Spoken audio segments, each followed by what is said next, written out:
Hello, ladies and gentlemen. Welcome to another episode of Comic Evolution. We have got trending books this week. We have got the ever popular trivia. We are going to showcase some PSA cards and several autographs for your viewing pleasure, plus so much more right here on Comic Evolution.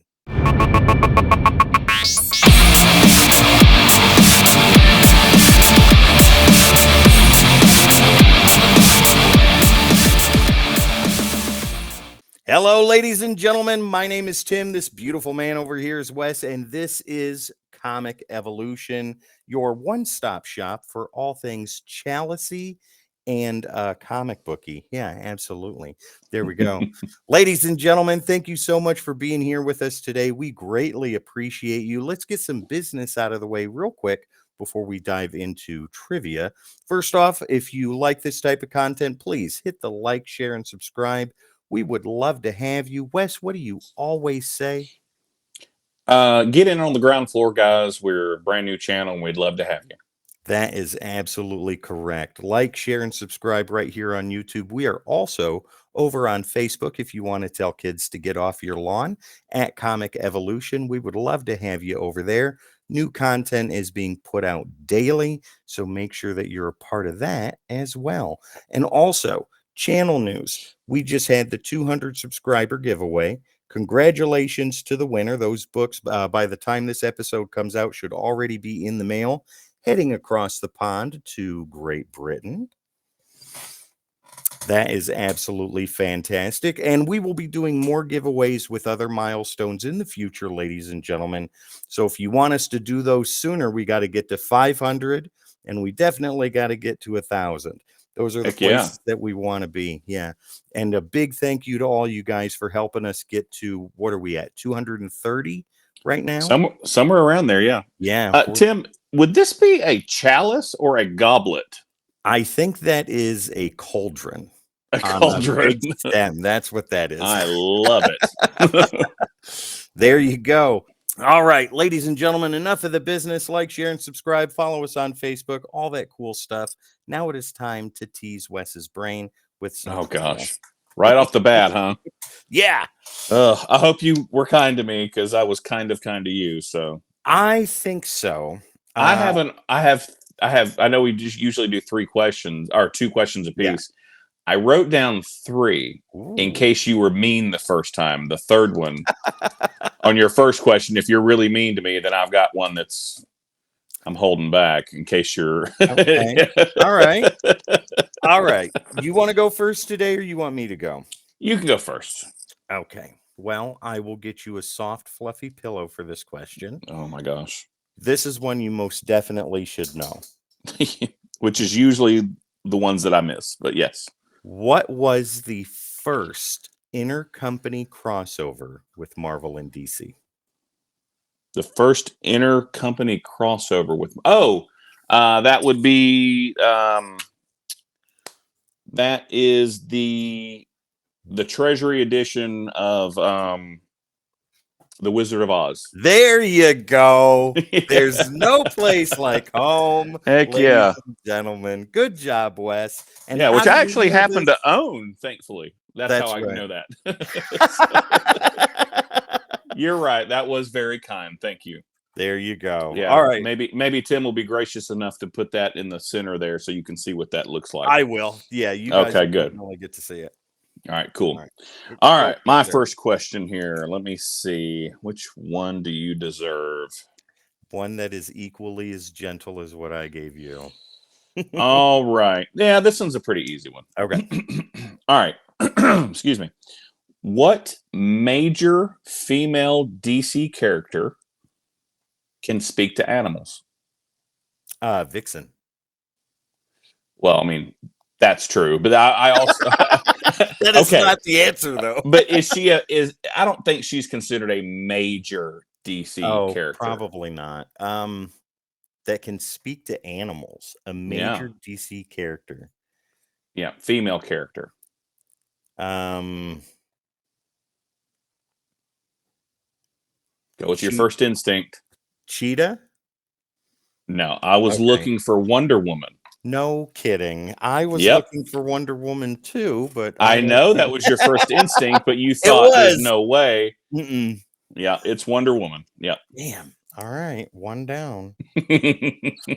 Okay, let's go with this one. This is you have to give me 3 answers. Oh boy. Okay. Yeah. Now, you'll notice a theme to these questions because the Batman and Deadpool crossover came out this past Wednesday, and it's Okay. already a huge hit with secondary stories with other characters from Marvel and DC. So, with that in mind, I want you to name 3 characters Batman has come in contact with from the Marvel universe. From the Marvel universe. Just 3. Let's see. I immediately went to Batman Spawn on accident in my brain, knowing that that's not Marvel. So Not now I at can't all. get that out of my brain. Let's see. Who did he fight in that 3 DC characters. crossover? Who did he fight? Is Iron Man one of them? Yeah. Okay, so I'll get credit for that. He has come in contact with Iron Man. Okay. Boy, I'm really struggling here. This one should be. I'm going to be very mad when you tell me these answers, aren't I? Probably. Yeah. He's got one, ladies and gentlemen. He'll see one of them later on tonight when we get into this week in comic history. Oh my word. Because he told me it was an issue that came out in the year we chose. Yeah. Mm-hmm. Man, I'm drawing a blank. Give up? I guess so. All right. So you have one of 3. Oh, wait. No. Spider-Man. Okay. So that's 2. I need one more. I knew. Yeah. Okay. What's the third? Well, I would have taken Daredevil. Okay. I would have taken the Punisher. I would have taken Captain America. I didn't know that. Okay. Batman and Captain America duked it out in DC Okay. versus Marvel and JLA and the Avengers. Any member of the Avengers team that was in JLA I did know it was, versus Avengers. Yeah, several. And his first Marvel crossover, The Incredible Hulk.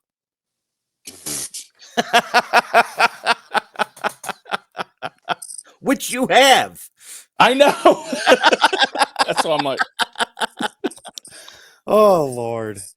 Okay. When I get put on the spot, I'm like, my brain just goes. Bleh.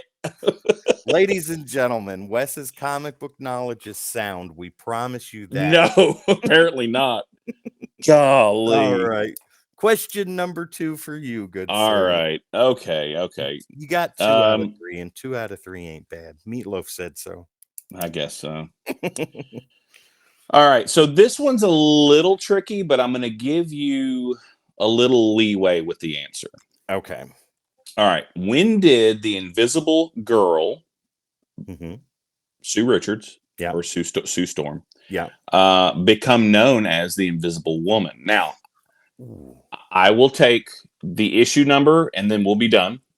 Or if you give me the issue number within 5 numbers and the year within 2 years. Can I just give you the title that it happens in? No. Close, ladies and gentlemen. I will take Fantastic Four for 200 and no. So let's go with Fantastic Four number 54. Okay. And go ahead and tell me the year that you think that this happened in. 1972. Wrong. Oh, Okay. You were on the right track when you at first. It's issue number 284. Oh my god. And it was 1985. They had just fought some kind of psychic I can't remember the Psychic Man or Psycho Man or something like that. Yeah. And she had been in the, like, she comes out of the ashes, not literally ashes, but she changes her her whole mentality towards things. I am now a woman. Yeah, basically. And that's she had this whole speech. Wow. Yeah. So Okay. but yeah, Yeah. Now you have to ask that third question. I am curious. Okay. The third question was, what villain was responsible for putting Captain America on ice and killing Bucky on ice and killing Bucky? Oh, It's not going to be your first instinct. no, it's not the Red Skull. Baron Zemo. Correct. Hey, right on. I got the hard question right. That was a medium question, but yes, you That's did fair. you got my medium question correct. Right on. Only because a lot of people would say Red Skull, right? Just right off the bat without thinking. First instinct, yeah. Yeah. All right, ladies and gentlemen, there is trivia. What a segment today. That is absolutely fantastic. Wow. I'm just glad you finally missed one. Golly. Well, I guess missed two. You missed both of them. Now, Yeah. the Fantastic Four one, that was kind of toughy because it's, I had it half right with the title. Man, you started to say two something and then you stopped. Did. I was going to say like 252. And I was like, no, it can't be that far in. It's got to be something earlier. Yeah. Well, all right. There you go, ladies and gentlemen. Trivia. Moving right along. Let's head to our showcase. Wes has got some awesome stuff to show. I've got some awesome stuff to show. You have more than I do, so I'm going to go ahead and go first if you're okay with that. Yeah, please. All right. Fantastic. Let's go ahead and get this going. I'm just pushing buttons. That's all I'm doing. All right. So I bought a collection, a small collection of mixed stuff this past weekend. It had a lot of books, a lot of novels, right? Had a lot of this stuff.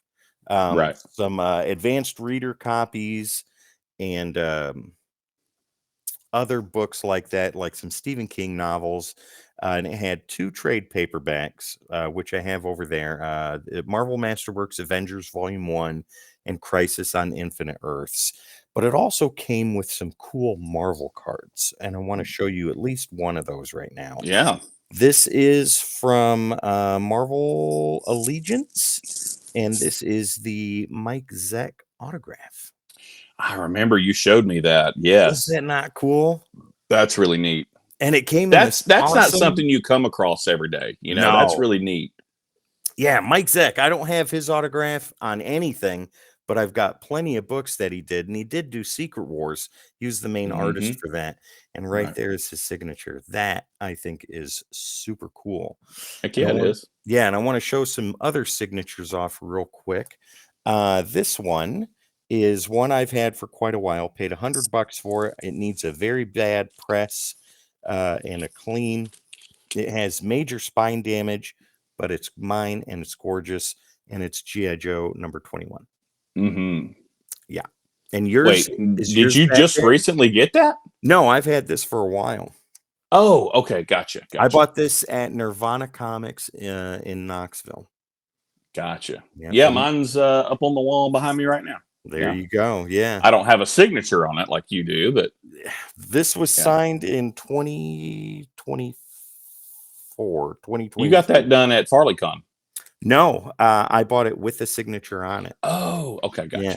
But you can see that the cover is very bent and crinkled, and it really needs that super press to make it look better. It's still cool, though. Oh, yeah. Going forward, I have a book from the Amalgam Universe when Marvel and DC first did a major crossover. Dark Claw number 1. This I got signed at FarleyCon. Yes. Yeah. Yep, got it personalized by Larry Hama. Larry Hama, yeah. Mm-hmm. Yeah, absolutely. This was really cool. I was really excited to get this done.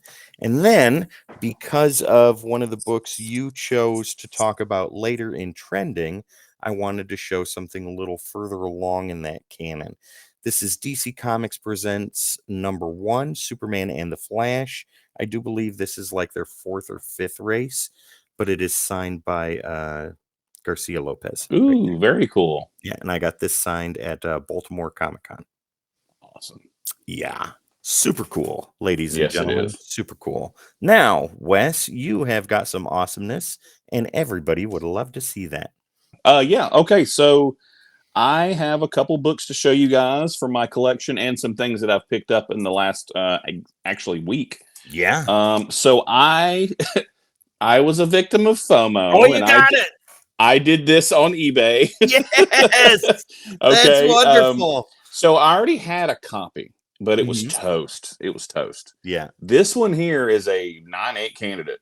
So It looks and better it's than it's mine. that cool square bound. It's Yeah. really, and this thing is nice. Now I know the bag that it came in is kind of crinkly, Yeah. but the book itself is in fantastic condition. Everybody now knows this book. First appearance of him in that cool suit Yeah. there, old Lex suit.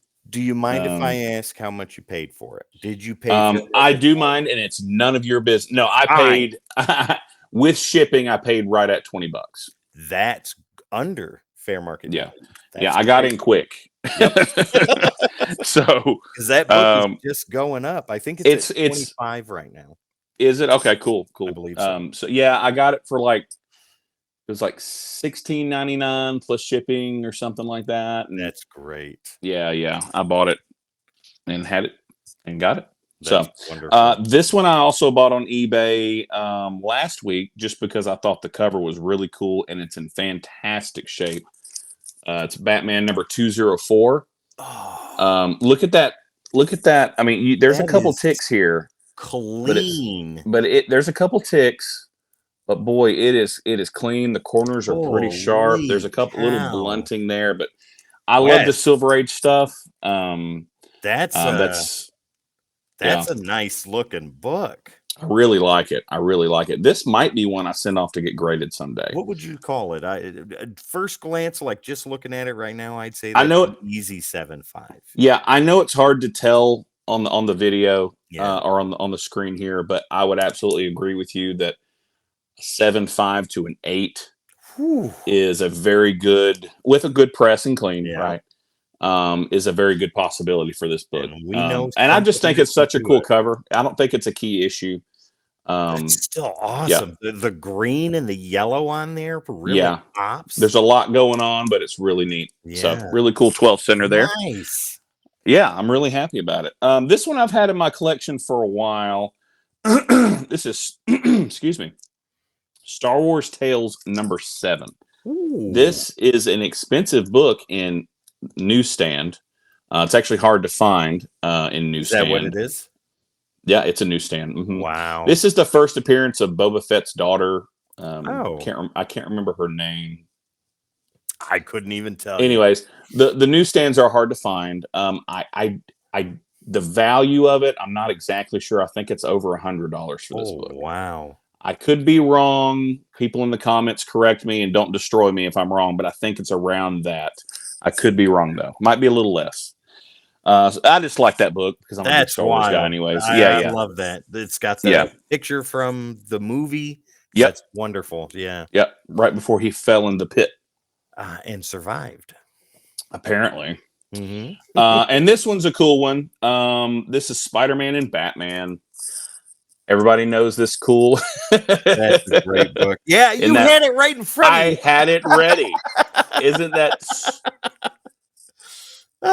It's unbelievable that I blanked on this. Oh my god! And I had it in the stack sitting in front of me. It was just under other things.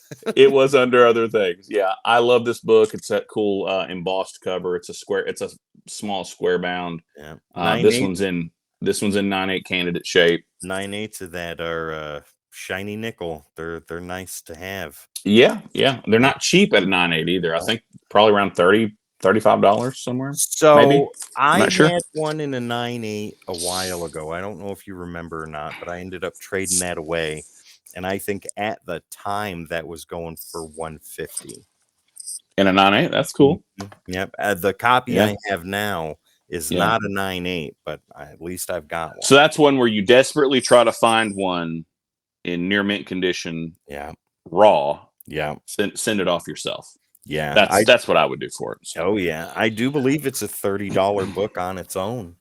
Yeah. And I was going to do, and lastly, excuse me, I was going to do a video on this, an unboxing video, but I decided not to, just to hold off since I didn't want to get off track too much. Where better to do it than right here? Yeah, but Henry and I collect Pokemon cards together.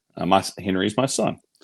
And we've got some good stuff that we've collected along the way. Yeah. And they came back from PSA, and I was going to show those off to you. Every time I come over, Henry pulls out the Pokemon binders. Oh, he loves showing his binder to you and anybody who will listen, to be honest with you. But it's an impressive little binder he's It got. absolutely is. Yeah. And he knows what's in there. He does. And he's very proud of it. Yeah. So he's also very proud of these. And he's going to thank me when he's 30 years old that I did this for him. So I sent this one. This is a Lugia V from Silver Tempest. Came back, if you can see that, came back as a 10. Yeah. This is our second one of these in a 10 that we sent off. So that one's pretty cool. These were all pulled from packs, by the way, people.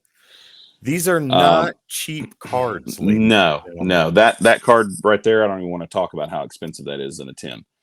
This is the Jolteon from Prismatic Evolution. Yeah. That came back as a 10 as well.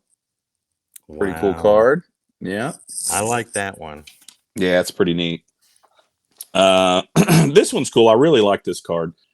This is the from Twilight Masquerade. It's the Eevee card. Oh, look at it's the illustration rare at a 10, of course.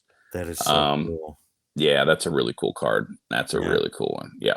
God, and it just shines right in there. It does. It does.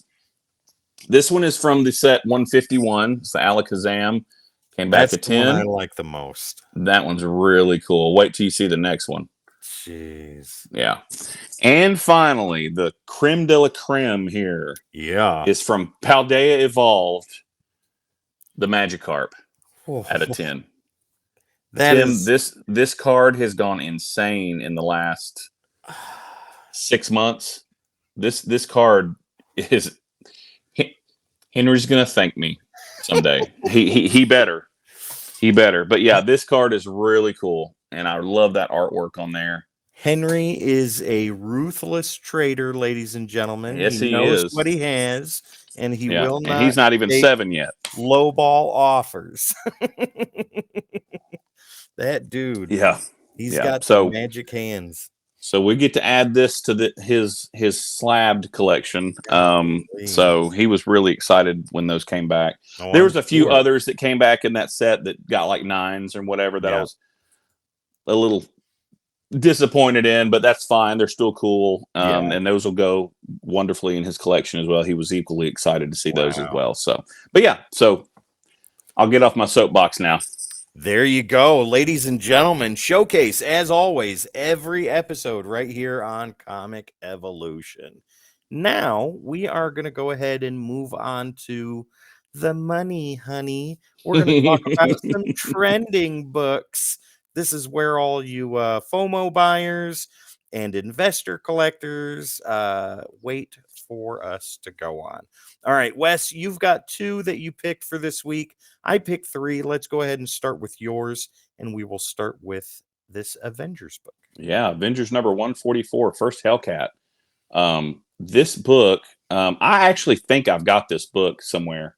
Such a cool cover. I do not. I wouldn't call it iconic, but it is a very cool cover with all these characters coming at you. Like I said, First Hellcat. There was a 333% increase in sales in the last week and a half or so. That it blows me away. We were talking about that before we started recording, and there's like no discernible reason. Yeah. So maybe somebody's heard something about the character Hellcat coming out possibly in the new Daredevil, or maybe, like you said, she was a big ally of like She-Hulk. I don't even think She-Hulk's getting a season 2, but no.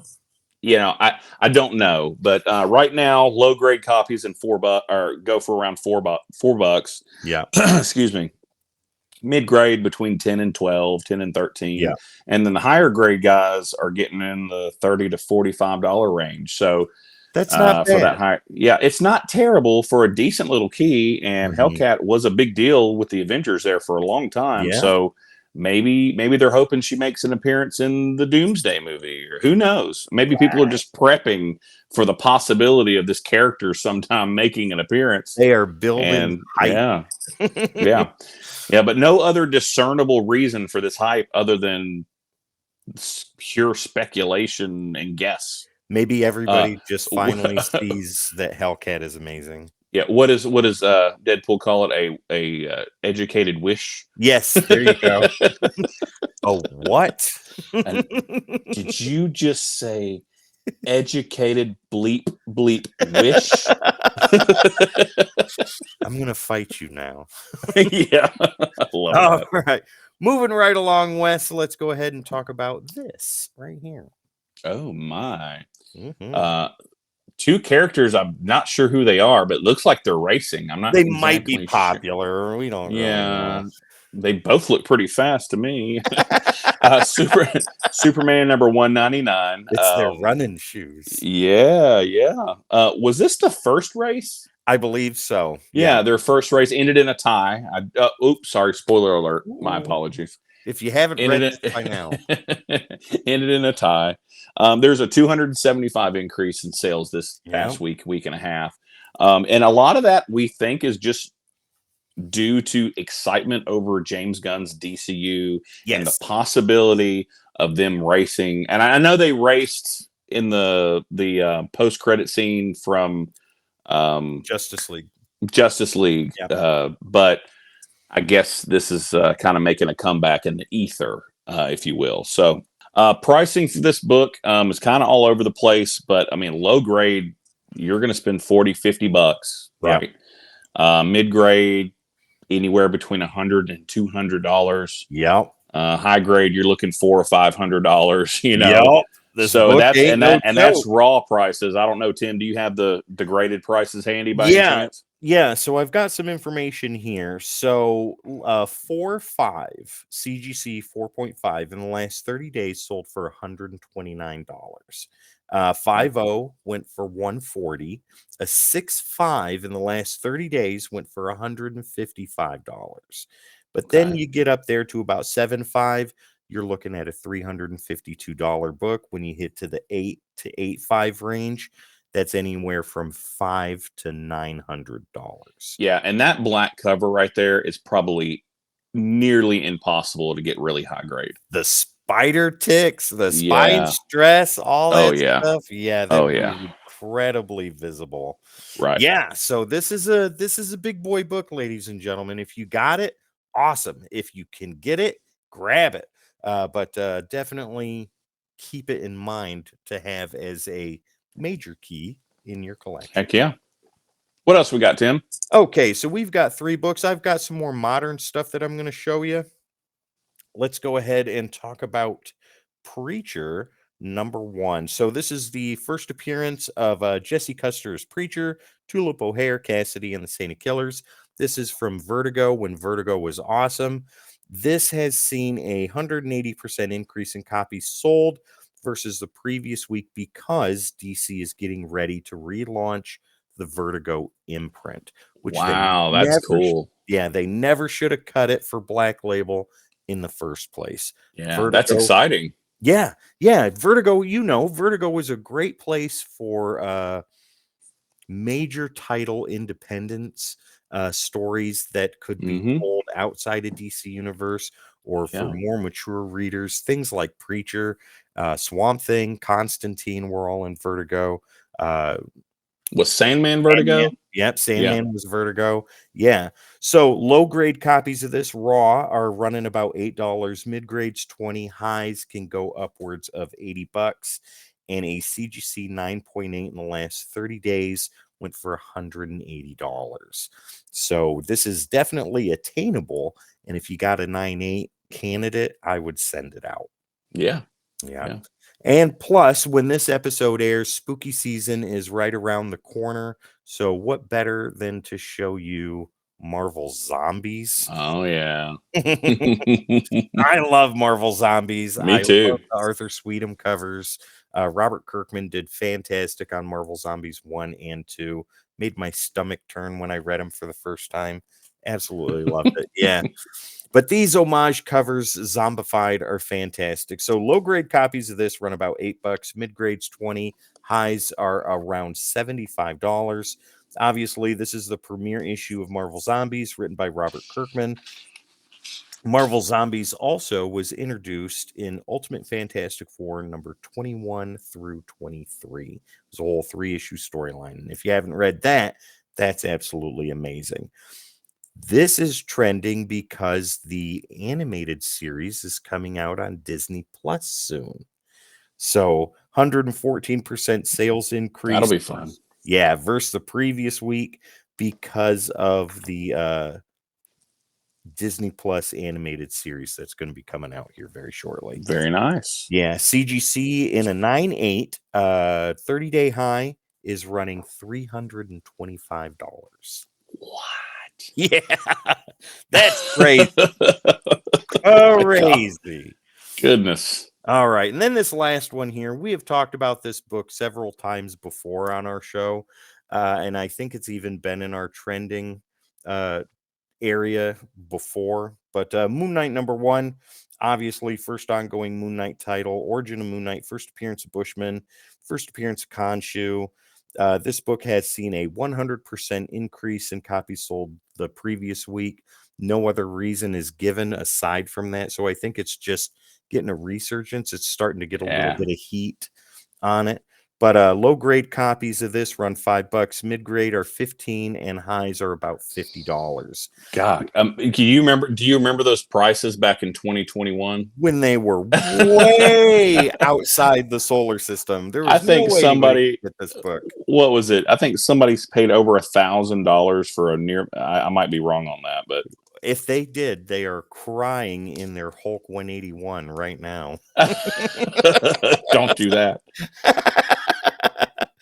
So yeah, the prices on this book have dropped significantly, and it looks like there's a little bit of heat coming back to it again, but prices are definitely at a more attainable. Oh yeah. Yeah, CGC sales, let's see here, a 9.2 sold in the past 30 days for $99. 9.6 sold for $152, and a 9.8 you're looking at an average of about $219. I think that's pretty good for a major Marvel character. Yeah, for sure.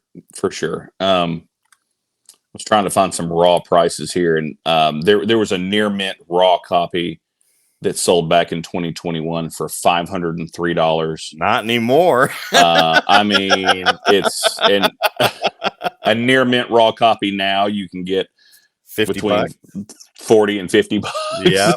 Oh my gosh, poor guy, whoever that was. That's okay. Lost a lot.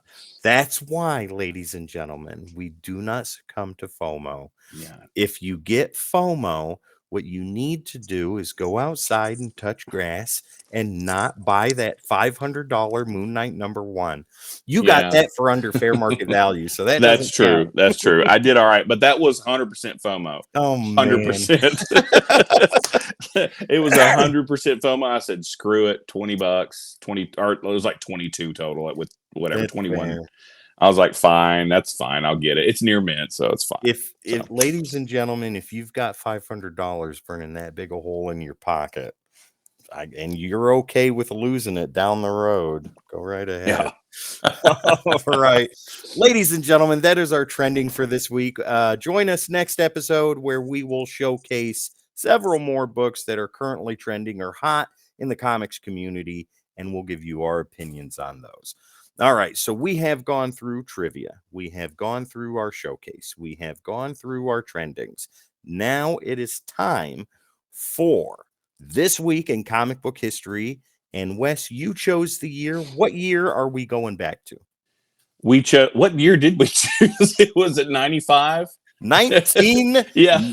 1995, ladies and gentlemen. I'm super prepared for the show tonight, guys. We will be right back after this awesome 5-second cut.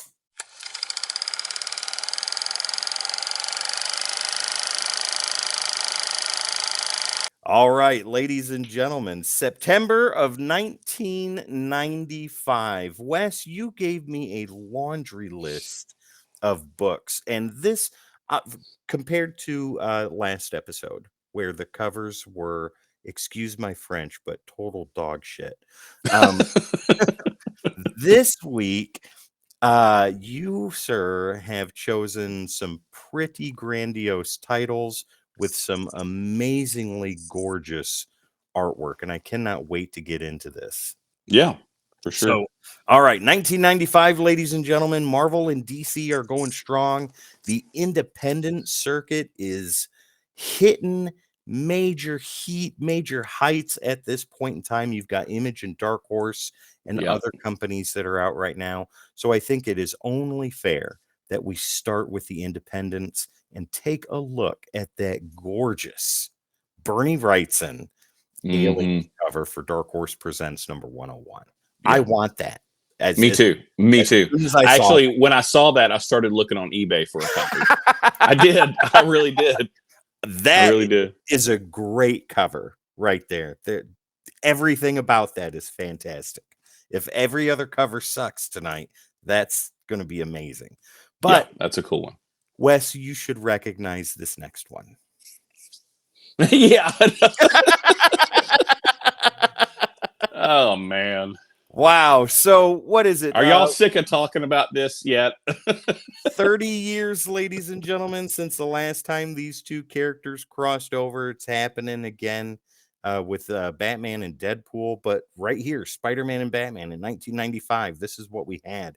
And you had the top talent working on this. Mark Bagley, DeMatteis, yeah, Hannah and Farmer. Yeah, this was fantastic. Carnage and the Joker were in here.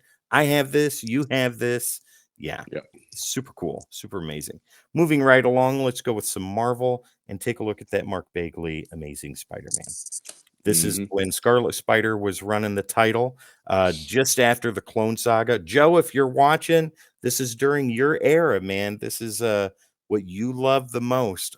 Several people will disagree with you, but this is your time frame. Now moving right along, let's go over to DC and take a look at some Batman Kelly Jones artwork. Look at that. I know. I'm usually not a huge fan of Kelly Jones, but that is cool. I like that. Yeah. Swamp Thing in the background, Batman in the foreground, and whoever that crocodile guy is, maybe Killer Croc. I don't know. But going to Image right now, they were hot. They were one of the hottest companies at this time. I mean, they still are. Sam Keith's The Max, number 19. Take a look at that. Absolutely fantastic. And then this, I think, was the hottest movie of the summer. And Marvel put out the official comic book adaptation, and that is Mighty Morphin Power Rangers, the movie. I've got that. I know. And there's another version of it that's more, it's a photo. Yeah. I've got that as well. Yeah, it's more not the helmets in the background, but it's something else, right? Or is it is, but just at a different angle, and it's like the actual photo or yeah. I could be wrong on that. It might be the actual character standing there. Either way, it is super cool. Yeah. That is fantastic. Hottest movie of the summer. Everybody was going to see this movie. Moving right along, Wes, we've got some Doom 2099 AD. Lo, there shall come an Avenger. I thought this cover was really cool. There's a lot of detail going on. It is really cool. I had stopped collecting Doom 2099 by that point. Yeah. I only went through issued 26 or 27, and I kind of petered out. Yeah. But so I don't own this one. The AD signifies after Doom, like when he started taking over the future of the Marvel Universe in 2099. Gotcha. Yeah. Okay. So this is all a big deal. Heading over to DC again, we have the Spectre number 33. John Ostrander and Tom Mandrake did wonderful work with this series, and every issue had a different person doing the cover. And they did some kind of gorgeous painted. Mm-hmm. I remember you telling me that, and I think that's really super neat. Every cover is different, and usually it doesn't necessarily have anything to do with what's going on the inside, but they are master works of art on their own. They are. They really are. All right, heading back over to Marvel, we have Iron Man number 320. I thought this cover was really cool too. Yeah, that is cool. Very interesting. I love that. I love the 90s. The 90s is when I was a big collector. I mean, that's the Yeah, like you too. That's the era in which you and I grew up being, kids and Yeah. reading books and collecting these comic books. So this stuff really usually speaks to us, and this is no Mhm. different, I or think this is no exception. I was 16 in 1995. I I believe was so. 14 because you're Yeah. really old. So yeah. Not much older than you. All right. Heading forward, we have got some amazing Spawn to round us out, ladies and gentlemen, for this week in comic history. Greg Capullo, right there. He got his start in Marvel, major breakthrough with X-Force, and then went over to Spawn to do this right here. And he stayed for quite a while. I'm gonna have to start upping the ante there on the trivia stuff because you're just spouting off stuff that I'm like, oh wow, cool. I should have known it, but I didn't. Okay, cool. Yeah. Greg Capullo's first Marvel work was What If Volume 2, number 2 or 3. It's What If Daredevil Killed the Kingpin. And then he did intermediate work after that, went to X-Force. I'm going off on a tangent now. Went to Fine. People want to X-Force. know. The people want to know, Tim. That's right. Went to X-Force for several issues. Like, he was the main artist, and that's when Okay, you can be done now. Okay, I'm done. And then he went to Spawn, ladies and gentlemen. There you go. All right, this week in comic history, 1995. What year are we going to choose next episode? If you've got a suggestion, let us know in the comments section. Yeah, let us below. know. Yeah, we would love to travel to that year. We won't cuss when we do it either. All right, ladies and gentlemen, thank you so much for joining us tonight. We have loved your company as much as I hope you have enjoyed ours. If you like this type of content, please hit the like, share, and subscribe. We would love to have you. Wes, what are we? What do we do? What do you tell people? Get in on the ground floor, guys. We'd love to have you. We're a new channel. We got all kinds of cool stuff coming out. We would absolutely love to have you guys join our family. And until the next time, my name is Tim. This beautiful man over here is Wes. Thank you for joining us once again on Comic Evolution, and we will see you next time.